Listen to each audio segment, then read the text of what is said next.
An incredible event today with the HCCI. We have been working with HCCI now for the last year or so, and it's amazing to get all of the providers right across the country to an event like this where we can show them the technology, look to see how we can help them with their efficiency and their effectiveness in the sector, and just build relationships right across the board. Access both brings support to allow us to have workshops like we're having today, but they also bring knowledge to the table as well as their tools. And working together, I think we're better preparing members than ever before for regulation to come. One of the biggest compliance challenges is usually that providers have very dispersed data.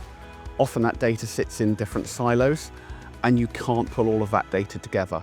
It takes a lot of time and resource to look at trends, to understand where you are, what risks you face and what you're doing to manage those. Auditing tools give you the assurance that your processes, systems and colleagues are working the way they should do to deliver safe, appropriate care that's informed by the people they support. The key takeaway from the debate on the Home Support Providers Bill is the clear universal support from all parties for this regulation.